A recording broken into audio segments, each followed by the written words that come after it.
हमारे इस कार्यक्रम के प्रमुख अतिथि हैं, मैं उनको मुबारकबाद पेश करता हूँ कि आपने हमारे नगर के इस कार्यक्रम में अपनी सहभागिता जताई और इतना व्यस्त कार्यक्रम होने के बावजूद भी आप हमारे इस नगर के कार्यक्रम में तशरीफ लाए।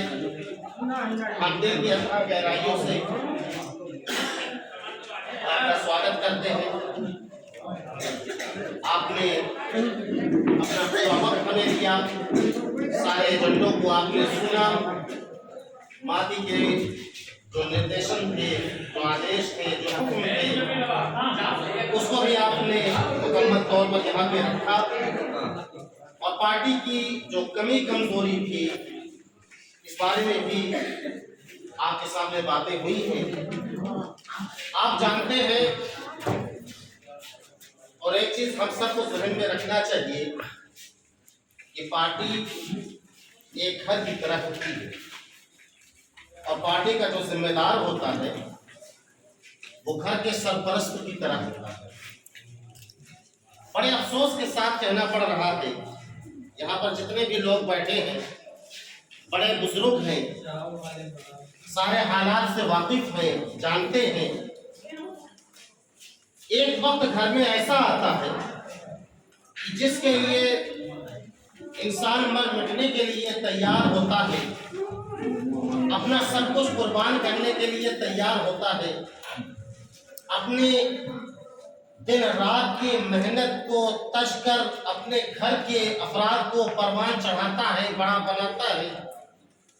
एक समय ऐसा भी आता है कि वही बच्चे जिनके लिए इंसान ने अपनी जिंदगी गुजार दी, गंवा दी, तबाह बर्बाद कर दी, वो उससे सवाल करते हैं कि आपने हमारे लिए क्या किया। ऐसे हालात हम आए दिन मुशाहिदा करते हैं। अभी 2-3 रोज पहले की बात है, तिरहुन इंटरनेशनल एयरपोर्ट पर कुछ तस्वीरें शाये हुई हैं। उस तस्वीर ने इंसान को झिझोड़ के रख दिया है, रोने पर मजबूर कर दिया है। कितने लोग नौकरी की तलाश में, रोजी रोटी की तलाश में बाहर जाते हैं और उन पर क्या बीतती है, क्या गुजरती है। लोग बड़े से बड़ा घटना घर पे अगर हो जाए तो उसमें सहभागी नहीं हो पाते हैं, शरीक नहीं हो पाते हैं। माँ बाप, भाई बहन बिछड़ जाते हैं, मर जाते हैं, छोड़ जाते हैं। वो उनके जनाजे में, मलावी में शरीक नहीं हो पाते हैं। खुशी गम सब कुछ वो तन्हा बर्दाश्त करते हैं और फिर जब वो अपने वतन वापस आते हैं, अपने घर वापस आते हैं, तो उनसे सवाल किया जाता है। उसी घर के अफराद जो उसके लुकमों पर पल रहे थे सवाल करते हैं, पूछते हैं कि आपने क्या किया इस घर के लिए। मैं देख रहा हूं आज हमारी हालत भी उसी तरह से हो चुकी है। आज हमारे दरमियान में इख्तलाफ डालने की कोशिश की गई।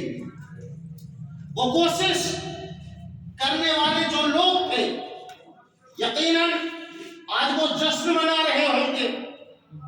उन्हें जश्न मनाने का हक भी हासिल है कि वो हमारे दरमियान में तफावत डालने में, दूरी डालने में कमा हक वो कामयाब रहे। हमें उन्होंने तोड़ने की मुकम्मल साजिश की और वो कामयाब हो गए। दारा है कि ये वो पार्टी है जिसे द्वंद्वकाल में तोड़ा नहीं जा सका। ये वो पार्टी है जिसने हमेशा जो चाहा, जो एम बनाया, जो मंसूबा बनाया, जो रणनीति बनाई, उसको करके दिखाया। ये वो पार्टी है कि जब माओवादी और हिमालय का इत्तेहाद हो रहा था, एकता हो रहा था,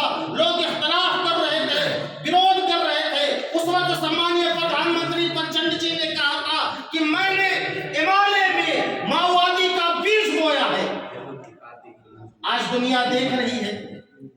ये 4 महीने का जो अभियान चला, इस अभियान ने लोगों को बौखला के रख दिया है।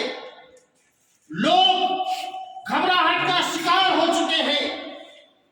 इस 4 महीने के अंदर इस नगर कमेटी ने, जिला कमेटी ने, केंद्रीय कमेटी ने जो किरदार अदा किया है, जो भूमिका निर्वाह की है, उस भूमिका ने दीगर दल वालों को, उनके जिम्मेदारान को बहुत कुछ सोचने पर मजबूर कर दिया है।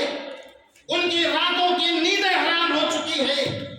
यहां तक कि आप देख रहे हैं कि हमारे पार्टी के भी कई अग्रज लीडर, मैं अगर कहूं तो मेरा कहना जायज होगा कि जिनके बल पर, जिनके दम पर, जिनके खम पर इमारत की बुनियाद रखी गई थी, वो बुनियादें आज माओवादी केंद्र में शामिल हो चुकी हैं और इसकी शोभा बढ़ा रही हैं।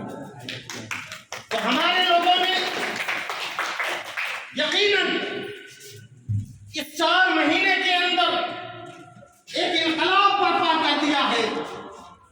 लेकिन एक हकीकत है कि इंसान बाहरी दुश्मन से तो मुकाबला कर सकता है, उनसे लड़ सकता है, लेकिन जो अपने सफों में बैठे हुए दोस्त होते हैं, जो हमारे दरमियान में होते हैं, किसी शायर ने कहा था, खुला दुश्मन तो सीने पर हमेशा वार करता है, खुला दुश्मन तो सीने पर हमेशा वार करता है, लगा है पीठ पे खंजर कोई अपना रहा होगा। जब हमारे आपस के दरमियान में इख्तलाफात हो गए तो यकीनन आज वो लोग खुशियां मना रहे हैं और उन्हें हक है कि वो खुशियां मनाएं, क्योंकि वाकईतन उन्होंने हमारे दरमियान में कहीं न कहीं दरारें डाली है। हमें जाने का गम है। हम लोगों ने बारहा कोशिशें की, हम लोगों ने बारहा लोगों को अपने से जोड़ना चाहा। कई ऐसे मौके आए जब हमारे नगर के अध्यक्ष जावेद आलम खान भाईजान, इन्होंने सख्त एक्शन लेना चाहा, लेकिन मैंने गुजारिश की नगर के इंचार्ज की हैसियत से, मैंने उन्हें रोका, मैंने उन्हें समझाया कि भाईजान अभी वक्त नहीं है, अभी हम सख्त एक्शन में ना जाए। हम लोगों ने मौका दिया, भरपूर मौका दिया। हम लोगों ने चांस दिया कि अगर सुबह का भूला शाम को वापस आ जाए तो उसे भूला नहीं कहते। यह पार्टी किसी एक शख्स, किसी एक पद का नहीं है।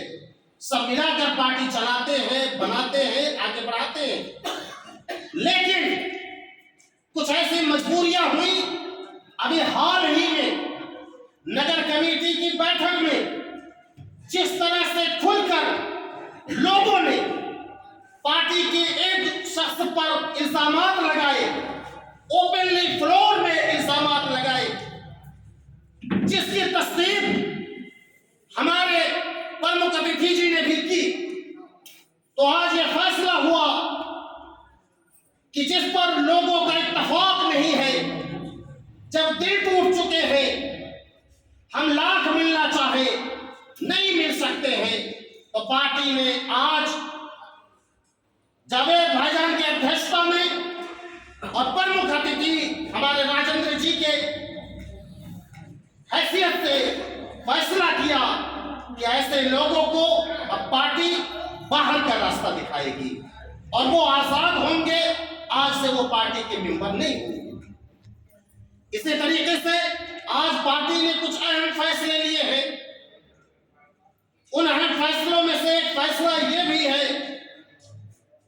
कि 1 गते को जनयुद्ध दिवस मनाया जाएगा। जनयुद्ध दिवस यूं तो बहुत जोशो खरोश से मनाया जाता था। जन युद्ध दिवस ही के शुभ दिन से नेपाल में 250 साल हुकूमत, राजशाही हुकूमत का खात्मा हुआ। आज गणतंत्र है। आज गरीब, असहाय, जनजाति, दलित, मधेसी, महिला, मुस्लिम, पिछाड़िए का वर्ग, पिछाड़िए का समुदाय, सीमांत के अल्पसंख्यक लोगोन्मुख, अति सीमांत के को उनका हक मिल रहा है। आज से पहले इसका तस्वर नहीं था। यूं तो इस रोज बड़े तस्व एहतशाम के साथ, बहुत खुशी के साथ मनाया जाता था। हुकूमतें छुट्टी भी दिया करती थी। प्रचंड हुकूमत ने इस दिन छुट्टी का ऐलान भी कर रखा था, लेकिन अदलिया के फैसला आ जाने के बाद, सर्वोच्च अदालत का फैसला आ जाने के बाद इस छुट्टी को खत्म कर दिया गया है। हालांकि हम जानते हैं कि सर्वोच्च में भी शायद इस पर एक बार और गौर व फिक्र होना चाहिए, क्योंकि इस दिवस में लोगों को जिंदगी गुजारने का तरीका और सलीका बताया है। गरीबों को फर्श से अर्श पर बैठाया है। उन्हें सोचना चाहिए, पर अफसोस शायद क्या वजह होगी कि उस पर विचार नहीं किया गया। तो हम लोग, चूंकि हम लोगों ने इसमें कुर्बानियां दी है, हम लोगों ने अपना सब कुछ दांव पे लगाकर इस बलिदान को कामयाब बनाया था, इसलिए आज उसकी याद में एक जगह को हम भव्य तरीके से इस कार्यक्रम को करेंगे और जनयुद्ध को, अपने माजी को हम याद करेंगे और हम समझेंगे। हम उन लोगों को भी समझेंगे जिन्होंने अपनी जान, अपना माल, अपना सब कुछ मुल्क के भविष्य को, मुस्तकबिल को संवारने के लिए कुर्बान कर दिया। हम उन्हें भूले नहीं है।